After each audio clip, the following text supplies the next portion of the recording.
Romains 8, 28. Romains 8, c'est tout un chef-d'œuvre, ce chapitre-là. Toute la Bible est un chef-d'œuvre, mais Romains 8, wow. Romains 8, 28. Nous savons du reste que toute chose concourt au bien de ceux qui aiment Dieu, de ceux qui sont appelés selon son dessein.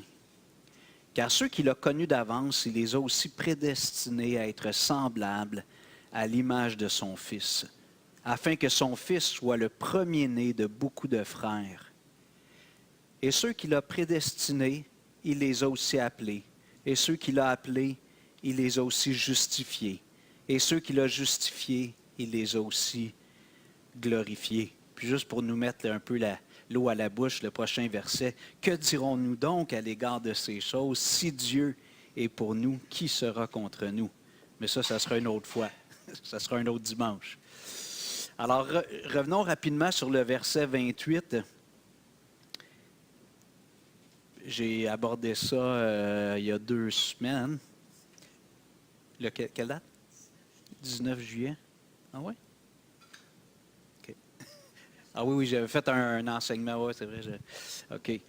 Alors, ça fait un mois quasiment. Alors, Paul nous dit que toute chose concourt au bien de ceux qui aiment Dieu. C'est important d'avoir en tête que Paul adresse cette promesse à ceux qui aiment Dieu. Alors, ceux qui aiment Dieu.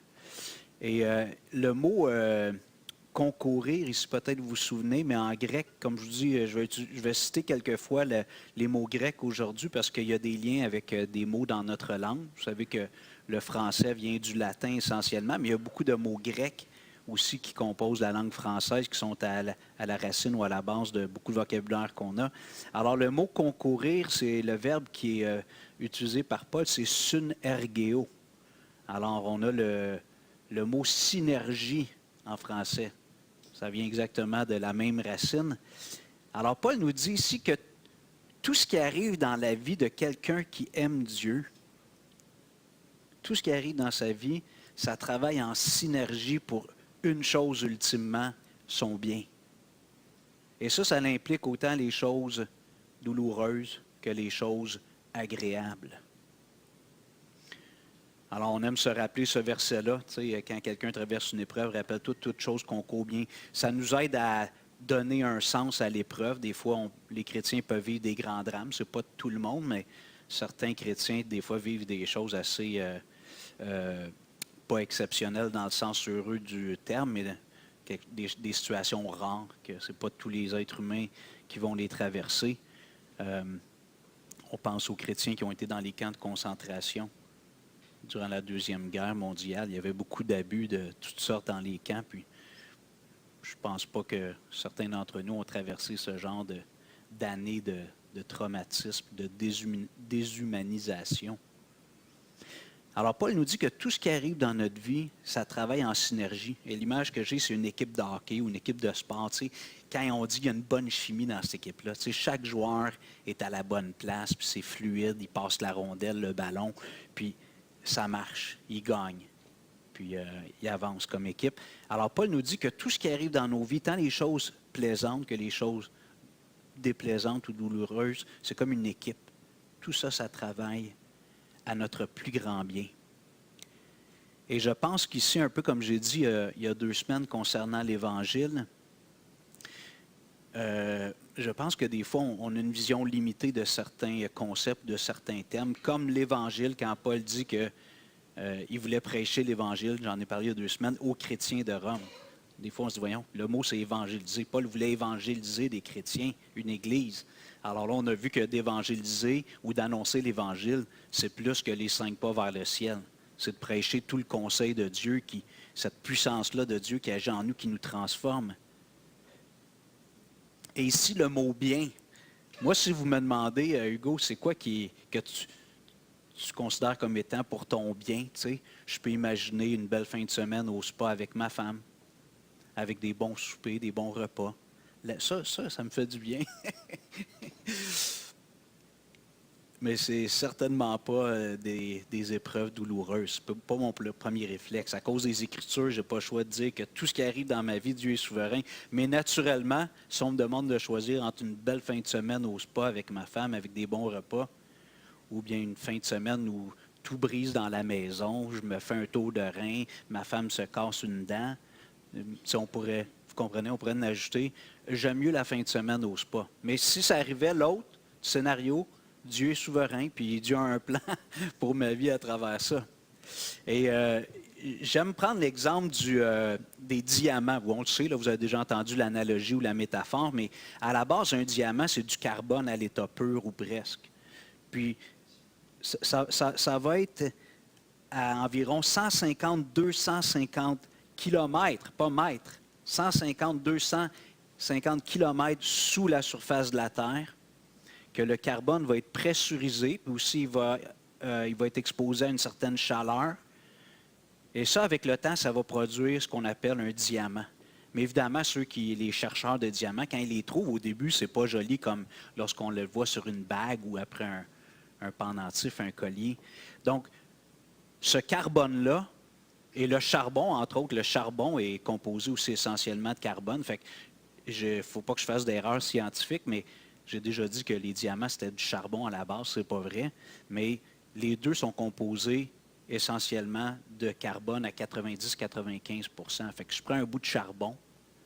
Je ne donnerais pas une bague avec un morceau de charbon à ma femme. Après, elle salirait ses vêtements, elle salirait tout. Alors, mais le diamant, lui, il est sous pression et il est exposé à la chaleur. Et lorsqu'un mineur en trouve un, puis qu'il le confie à un joaillier qui le taille, qui le polie, qui l'installe peut-être sur une pièce d'or, une bague d'or, ou peu importe les métaux qu'il va utiliser, bien, ça devient une forme de chef-d'œuvre.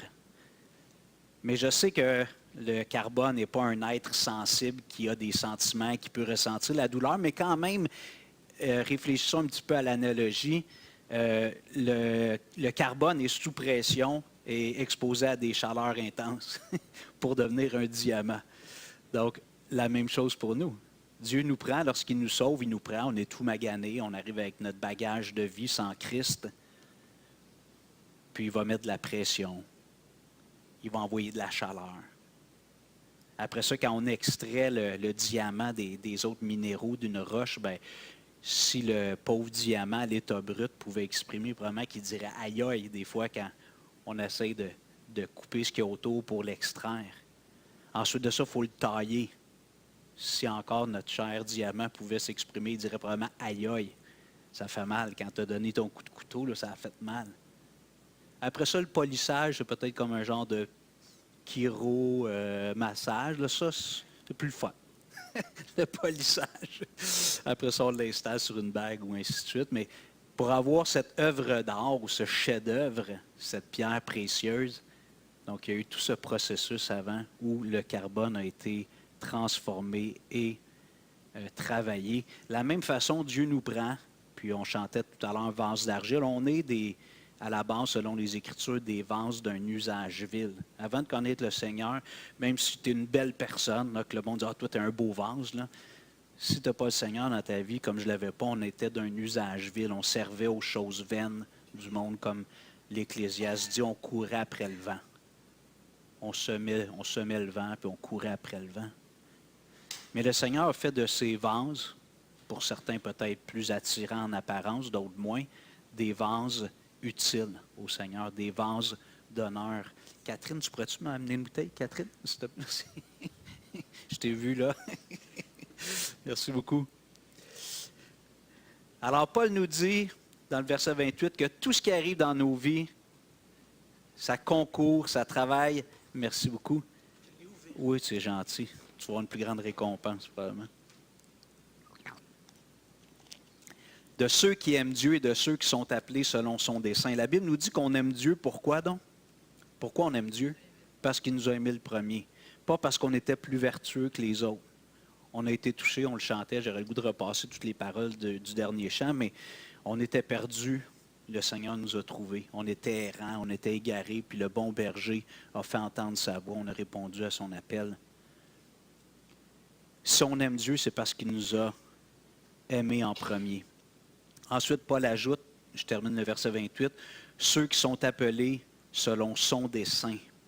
C'est intéressant ici parce que le mot dessein, le mot grec, c'est prothésis, qui ressemble à prothèse. On a le mot prothèse dans la langue française qui vient du mot grec prothésis, qui est traduit ici par un dessin. Et la différence entre une prothèse puis une orthèse, ça vient juste redresser quelque chose. Par exemple, si on a les dents croches, on a des broches, ça c'est des orthèses. On n'ajoute pas de membres, on vient juste aider à corriger des lunettes, c'est un peu comme une orthèse, ça aide à corriger la vue. Mais une prothèse, c'est souvent l'ajout de quelque chose, un corps étranger pour venir suppléer à un membre qui a été amputé ou qui n'a jamais été là, peut-être d'être né avec une infirmité. Une prothèse, c'est quelque chose d'externe qui est ajouté à une personne, donc pour son bien, pour que la vie soit mieux pour elle. Vous êtes d'accord? Donc, une prothèse, c'est un corps étranger. Ce n'est pas juste qu'on veut redresser ce qui est déjà là, peu importe la faculté. On prend quelque chose d'externe, en plastique, en métal, peu importe, puis on vient l'installer, puis ça vient compléter la personne. Alors, le dessein de Dieu, c'est d'ajouter quelque chose qui est externe à nous-mêmes. Et je commence à aborder ce matin, puis on va en parler beaucoup dans Romains 9, 10 et 11, puis je veux un petit peu faire une clarification, je vais la refaire à quelques reprises, mais chez les chrétiens évangéliques, il y a deux grands courants de pensée au niveau de l'élection puis la préscience de Dieu pour l'élection, pour le salut. Je respecte ceux qui n'ont pas la même compréhension que moi, mais, Richard, mais il faut que je vous dise que moi, je veux prêcher ce que je crois que la Bible dit. Puis si ça ne va pas dans la même façon que vous le voyez, sentez-vous pas offensé. J'ose espérer que tout le monde ici aime mieux avoir un pasteur qui prêche avec conviction qu'un pasteur qui est tiède, qui ne sait pas. Fait que moi j'ai la conviction profonde que Dieu nous a choisis sans aucune considération du choix qu'on aurait pu faire ou de la personne qu'on aurait pu être. OK? Alors, puis, chaque fois, je vais le dire, c'est pas pour piquer. Puis je vais le prêcher avec conviction, puis je vais essayer de vous convaincre que c'est ça, mais je suis conscient que dans le monde évangélique, il y a deux grandes positions à ce niveau-là. Il y en a qui croient que Dieu savait qu'on allait accepter Jésus-Christ. Moi, je crois que si Dieu n'était pas venu travailler dans ma vie, je n'aurais jamais rien voulu savoir de Jésus-Christ. C'est ma compréhension. Alors, puis ici, pourquoi je dis ça maintenant, c'est parce que dans le texte, ça nous dit que le dessein de Dieu, c'est lorsque Dieu vient ajouter, un peu comme une prothèse, Dieu vient ajouter un corps étranger à un être humain. Une prothèse, c'est ça, pour améliorer son sort. Donc, c'est quelque chose qui est externe. Ce n'est pas une réformation, une rénovation du corps, c'est un ajout externe. Alors, le dessein de Dieu, c'est de prendre des gens qui sont destinés à la perdition, puis lui, il vient s'imposer, rentrer dans notre vie, puis pour notre bien-être, pour notre sort éternel. Maintenant, je vais aller vers les versets 29 et 30. Ça, on avait regardé ça. Vous pouvez écouter la prédication du 19 juillet, Nathalie, c'est ça? J'avais développé davantage le verset 28. Alors, Paul vient de nous dire que tout ce qui arrive dans notre vie, c'est pour notre bien. Dieu le permet. Et au verset 29, il dit, « Car ceux qu'il a connus d'avance, il les a aussi prédestinés à être semblables à l'image de son Fils, afin que son Fils soit le premier-né de plusieurs frères. Et ceux qu'il a prédestinés, il les a aussi appelés. Et ceux qu'il a appelés, il les a aussi justifiés. Et ceux qu'il a justifiés, il les a aussi glorifiés. » Ça vient fermer la boucle. C'est quoi mon plus grand bien? Alors, j'aimerais juste le dire simplement, le résumer, puis après ça, on va un petit peu ventiler les différents éléments des deux versets. Mais Paul nous dit, car ceux qu'il a connus d'avance, au verset 29, il les a aussi prédestinés à être semblables à l'image de son Fils. Mon plus grand bien, c'est d'avoir le caractère de Jésus. Ce n'est pas d'avoir une bonne santé physique, ce n'est pas d'avoir une prospérité financière, ce n'est pas d'avoir une carrière, une profession, un ministère à apprécier et admirer. Ce n'est pas d'avoir toutes mes relations avec tous les gens qui m'entourent, des relations qui sont toujours idéales. Puis là, on pourrait faire une liste très longue de ce que nous, on considère souvent comme le bien. Mon plus grand bien, ce que Dieu veut faire ultimement, c'est de former le caractère de Jésus en moi.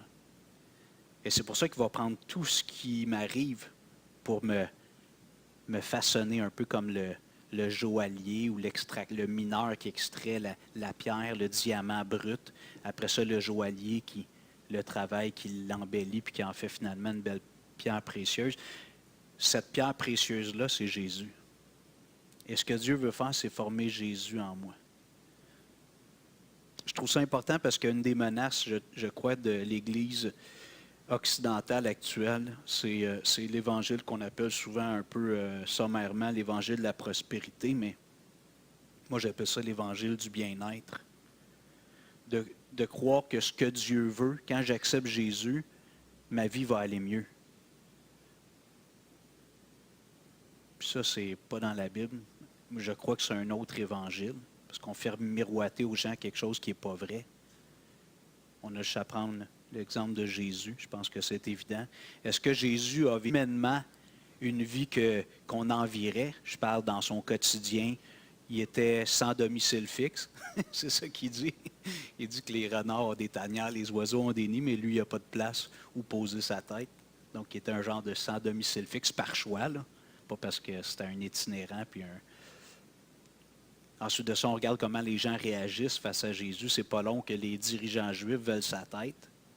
Ça prend finalement presque 3 ans avant qu'il arrive à passer à l'action avec l'aide des Romains. Jésus meurt sur une croix, abandonné par ses disciples. Il y a sa mère qui est là, Jean, une autre femme. Mais quand Jésus s'est fait arrêter, ils l'ont tous abandonné, les disciples.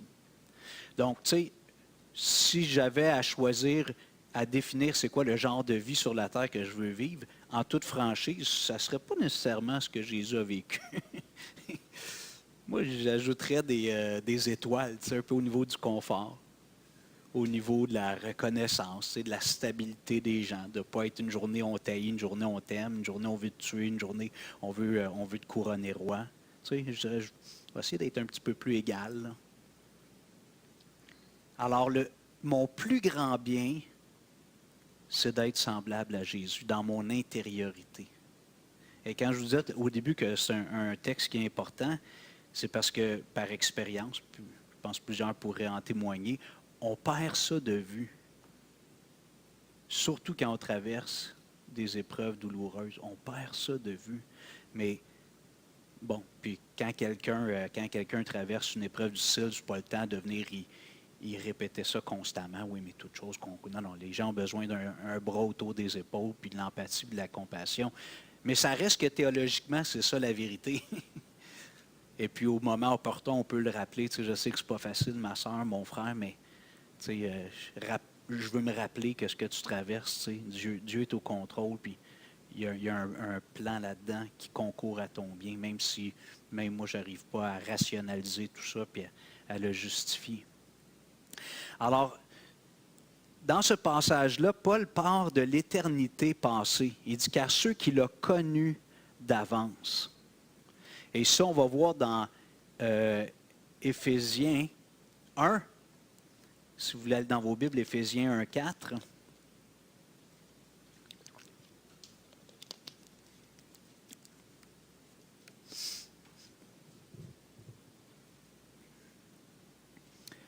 Éphésiens 1, 4, c'est toujours le même auteur, Paul, qui écrit cette fois-ci à l'Église d'Éphèse. Il dit « En lui », en parlant de Jésus-Christ, « En Jésus-Christ, Dieu nous a élus avant la fondation du monde pour que nous soyons saints et irréprochables devant lui. Il nous a prédestinés dans son amour à être ses enfants d'adoption par Jésus-Christ, selon le bon plaisir de sa volonté, pour célébrer la gloire de sa grâce dont il nous a favorisés dans le bien-aimé. » Alors, lorsque dans Romains 8, 29, Paul nous parle que Dieu nous a prédestinés, ceux qui l'ont prédestinés, ils sont dans un éclairage supplémentaire avant même que l'univers actuel soit créé. Dieu qui est omniscient, qui est éternel, voyait déjà aujourd'hui, il y a plusieurs milliers d'années avant qu'il crée tout ça, il savait que j'allais exister. Puis Dieu m'avait déjà choisi.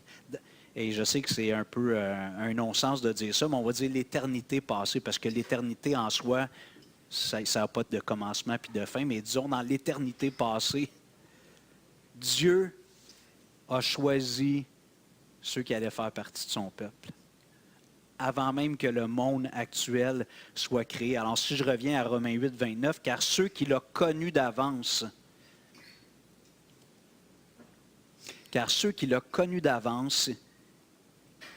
il les a aussi prédestinés. Ici, le mot qui est employé par connaître, nous, souvent dans notre vocabulaire, je dirais, nord-américain, le mot connaissance, ça fait référence à de l'information, c'est vrai.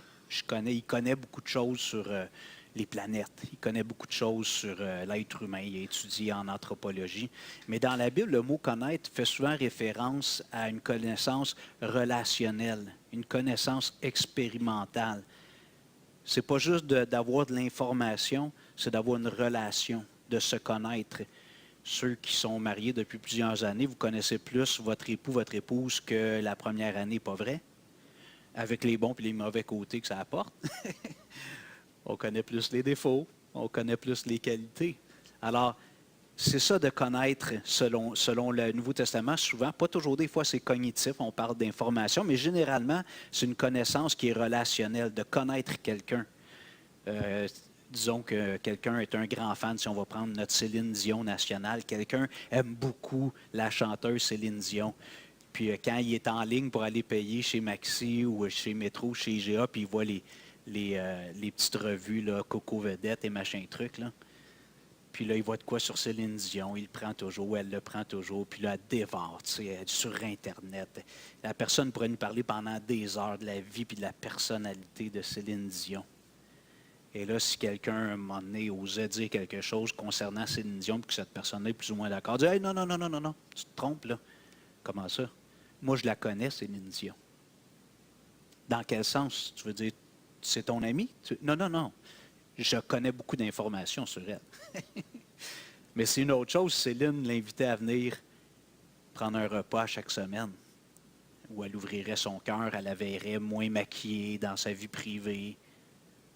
Alors, de connaître dans la Bible, souvent, ça fait référence à une connaissance relationnelle.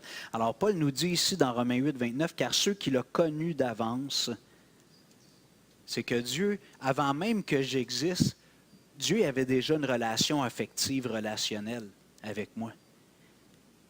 Il m'a vu, et puis je n'étais pas aimable. Je ne suis pas toujours aimable encore aujourd'hui. Mais, puis il a dit, j'ai de l'affection, Hugo. Hugo, et mon nom complet, c'est Joseph David Hugo Étier. Joseph, ce n'est pas sur mon certificat de naissance, c'est sur mon baptistère. Mais...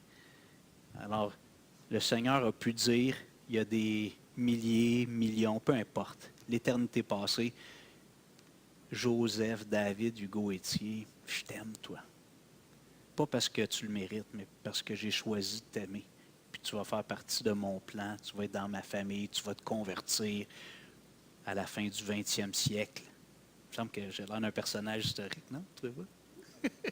Dans la pensée de Dieu, je fais partie de l'histoire, de son histoire. Car ceux qu'il a connus d'avance, il les a aussi prédestinés. Alors ici, on peut juste l'analyser en français. Dans le mot prédestiné, il y a le mot destin. Quand on dit ça, c'était son destin. C'est comme si c'était un peu une fatalité ou quelque chose qui ça allait arriver de toute façon. Alors prédestiné, c'est de déterminer à l'avance ce que va être mon destin. Et là, Paul nous dit ici que ceux que Dieu a connus d'avance, il les a aussi prédestinés à être semblables à l'image de son Fils. Alors, quand Dieu m'a choisi avant même que j'existe, je n'étais pas, comme on dit dans la Bible, dans les reins de mon père encore. Beaucoup avant, même Adam et Ève.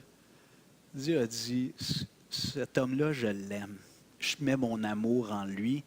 Et malgré tout ce qui va se passer dans l'histoire de l'humanité, je vais faire de cet homme-là un homme transformé, qui va ressembler de plus en plus à Jésus dans son intériorité et qui un jour va être dans ma présence, dans l'état éternel pour l'éternité avec ce peuple racheté. Tous des gens qui ont maintenant une intériorité, un caractère semblable à celui de Jésus. Donc, avant la création du monde, Dieu m'avait déjà prédestiné à être semblable à l'image de son Fils. Là, on pourrait dire, tu sais, si quelqu'un a une profession, une carrière qui va bien, je suis pasteur. Ceux qui apprécient mon travail peuvent dire, toi, tu étais destiné à être pasteur. Je ne sais pas, mais ce n'est pas grave. Vous comprenez? Ce n'est pas ça qui est important pour moi. Ce qui est important pour moi et surtout pour Dieu, c'est que je sois semblable à Jésus. Que ce soit comme professeur de mathématiques avant, comme pasteur maintenant, comme retraité un jour, jardinier, faiseur de peut-être de mots croisés, impliqué à la banque alimentaire, peu importe. Qu'est-ce que je ferai dans mes années de retraite? C'est plus ou moins important. Ce qui est important, c'est que Jésus est en train d'être formé en moi. Le caractère de Jésus est en train d'être formé en moi. Et je ne sais pas si vous êtes d'accord avec moi, mais il y a comme un écho de Genèse ici. Lorsque Dieu, dans Genèse 1, 26, 27, si je me souviens bien, Dieu dit « Faisons l'homme à notre image et à notre ressemblance ». Ressemblance puis semblable, c'est des mots de la même racine, hein? Alors, juste prenons un petit peu de hauteur ou de recul. Lorsque Dieu a créé Adam et Ève, ils étaient sans péché. Adam et Ève, avant qu'ils mangent le fruit interdit, le péché n'agissait pas en eux, ils n'avaient jamais désobéi à Dieu. Leur relation avec Dieu était fluide, tout allait bien.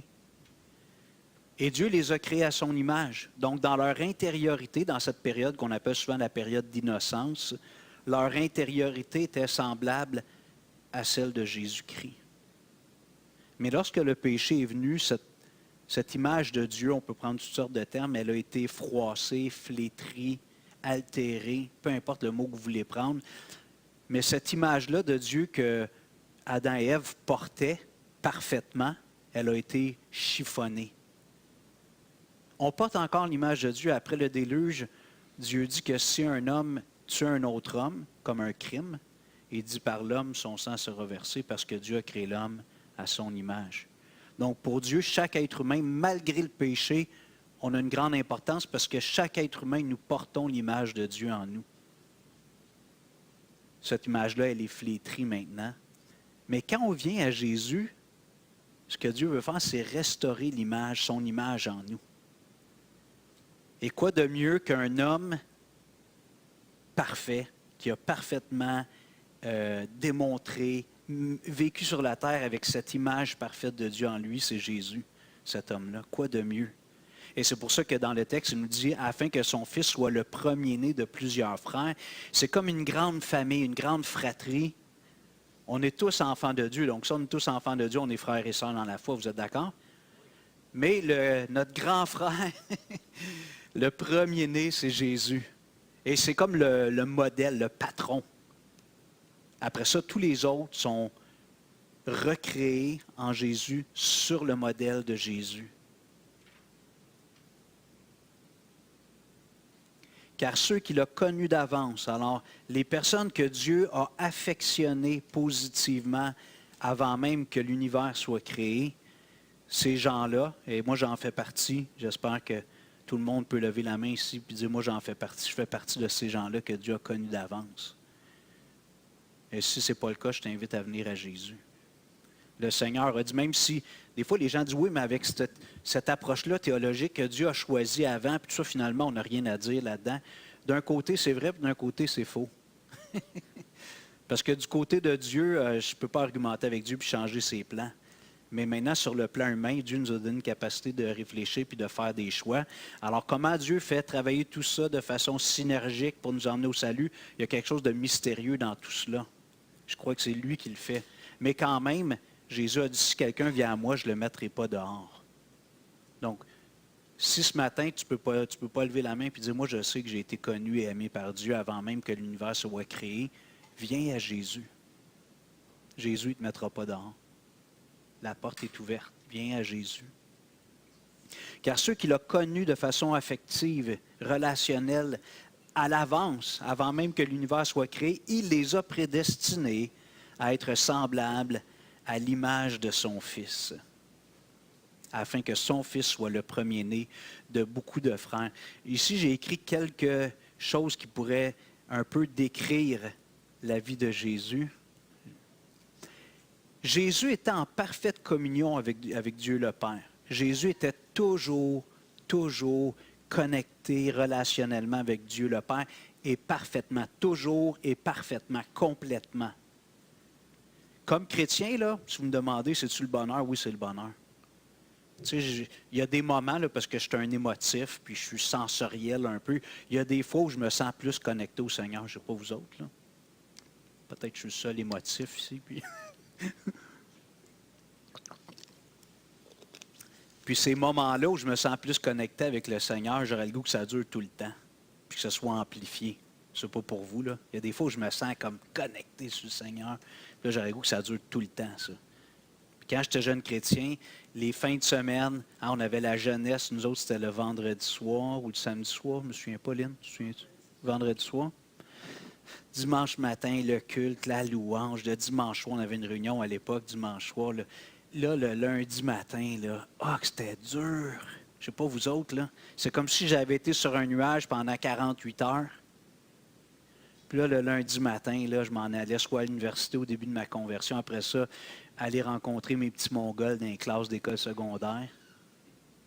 Là, c'était comme l'antichambre du paradis avec l'antichambre de l'enfer le lundi matin. J'étais très émotif, puis j'avais un boost incroyable. Puis là, j'avais hâte au mercredi soir. Là, j'allais chercher une autre dose d'église puis de chrétiens pour finir ma semaine. Je ne sais pas si vous étiez comme ça. Mais, bon, il faut que tu me stabilises. Ça n'a pas d'allure être émotif comme ça. C'est comme Lynn, j'ai réalisé qu'une fois par mois à l'époque, puis maintenant, à l'époque, elle était plus émotive. Puis là, je dis, voyons, que j'ai fait de pas correct. Voyons. Lynn, elle pleurait ou était pessimiste. Là, moi, je me disais que j'ai fait de pas correct. Fait que là, elle me disait, t'as rien fait. Puis ça a pris une couple de mois ou d'années avant qu'on comprenne que c'était lié au cycle menstruel. On appelle ça les SPM. Là. Lynn, dans son cas, ça agissait sur sa vision plus optimiste, positive des choses. Tout était plus sombre, plus comme négatif. Puis là, un moment donné, on a vu le pattern. Fait que là, quand ça arrivait, OK, là, elle me disait, je pense que je suis dans la semaine avant, j'ai mes symptômes. Là. OK, fait que là, je ne me sentais pas coupable. Je me disais pas, c'est moi qui ai un mauvais mari. Alors, avec le temps, j'ai vu que la fin de semaine, là, c'était... C'est Alléluia, gloire à Dieu, les chrétiens, les prédications, les chants, les ministères. Puis là, lundi matin, tout seul dans l'autobus ou dans mon auto, là, j'allais affronter le monde. Là, j'ai vu le pattern. OK, je dis là, Seigneur, il faut que tu m'aides à stabiliser. Je vais essayer d'être moins high la fin de semaine. Tu sais, juste me rappeler que lundi matin s'en vient. OK, ça me ramenait un petit peu les pieds sur terre. Puis lundi matin, je me rappelais que mercredi s'en venait, puis vendredi soir allait revenir aussi. Fait que ça a comme, au lieu d'être comme ça, ben ça c'est la vague. On a aplati. Oui, c'est ça. Ben oui, c'est ça. Oui, puis il y en a, les jeunes qui vont à l'école biblique, on a Bethel ici, là, ça c'est connu. Là. Ceux qui vont là 1 an sont avec des chrétiens. Quand ils reviennent, il y en a qui, c'est vraiment difficile. Là, ils vont au cégep ou à l'université, plein de non-chrétiens, avec toutes les valeurs du... Oui, c'est ça. Fait que quand on vit des moments intenses avec les frères et sœurs, c'est fortifiant, encourageant. On loue Dieu, on entend parler de Jésus, les prédications. Là, on retourne dans le monde, comme tout seul, quasiment. On pense que le Seigneur a eu pitié de moi. Il m'a envoyé René Landry. On était 2 chrétiens, finalement, à l'école. Puis finalement, on était 3, 4 à un moment donné chrétiens. Mais on était moins tout seul, mais des fois, tu penses que tu es tout seul là-bas. OK, je reviens à mon texte, mais Jésus était constamment et parfaitement en communion avec Dieu le Père. Jésus ne cherchait jamais ses intérêts. Donc, il n'était jamais déçu. Qu'est-ce qui fait souvent qu'on est déçu? C'est parce qu'on a des attentes. Pas vrai? Je ne dis pas que c'est toujours là, super concentré sur moi. Mais qu'est-ce qui fait qu'on est déçu? C'est parce qu'on a des attentes, on a des souhaits, puis ça n'arrive pas. Jésus cherchait à faire la volonté de Dieu. Il disait même que c'était sa nourriture. Pour lui, c'était vital de faire la volonté du Père. Et il la faisait parfaitement. Jésus cherchait à faire du bien, même à ceux qui ne le méritaient pas. Tu sais, des fois, il y en a qui nous empoisonnent la vie un peu. Des fois, ça peut même être dans l'Église. Hein, un conflit, une tension, un différend. Jésus, lui, il dit, bénissez ceux qui vous persécutent. Les gars sont en train de le clouer sur la croix. Excusez, je ris parce que je suis émerveillé, là, pas parce que c'est drôle, mais... Puis Jésus dit, Père, pardonne-leur. Wow! Moi, j'aurais dit, mon avocat, il est où? Tu sais, quelle injustice! Jésus dit, Père, pardonne-leur, car ils ne le savent. Wow, c'est quelque chose, là. Tu es torturé, c'est un supplice incroyable, immérité. Les deux gars de chaque bord, ils l'ont dit, on le mérite, nous autres. On mérite ça, mais lui, il ne le méritait pas. Jésus avait une paix parfaite quant à sa destinée. On le voit dans le jardin, il y a un temps comme de douleur, on appelle l'agonie des fois.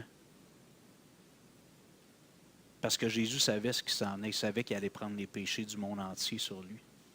Pas qu'il ne voulait pas y aller comme tel, mais là, il était proche du moment, puis il voyait la douleur qu'il allait endurer.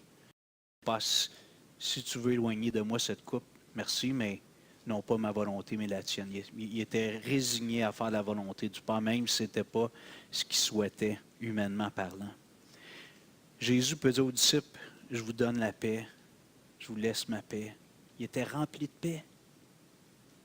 Il passe à travers des foules qui veulent le faire mourir, puis il ne touche même pas. Il sait qu'il y a juste à faire ça, puis une légion d'anges va venir l'aider. J'aimerais ça être comme Jésus. C'est pas pour toi, là, mais je comprends aussi dans le texte qu'on regarde que c'est ça mon plus grand bien, d'être comme Jésus.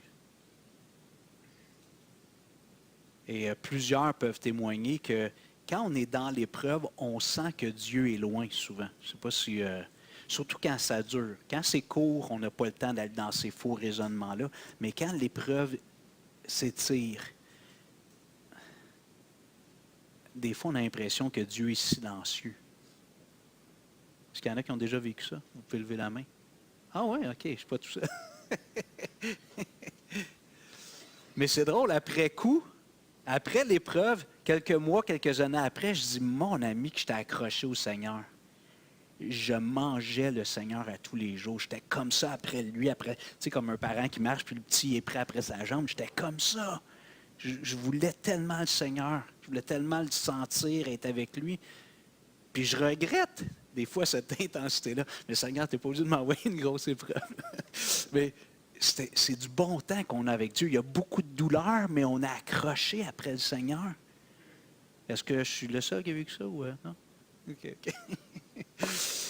Je pense que je vais arrêter bientôt. On va regarder le verset 30 un autre dimanche. La semaine prochaine, on va avoir un thème un peu spécial. On va parler de la rentrée scolaire la semaine prochaine. On a un culte avec un thème un peu spécial, mais je vais revenir sur le verset 30 dans 2 semaines ou dans 3 semaines.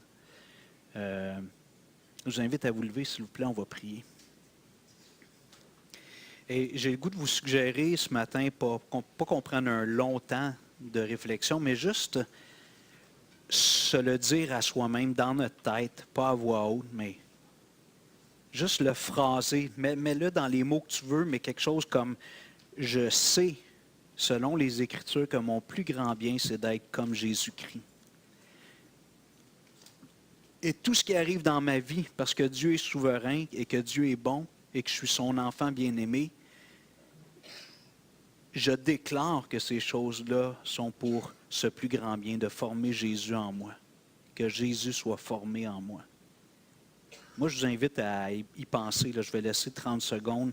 Articulez-le comme vous voulez dans votre tête, mais faites juste l'ancrer dans votre mémoire.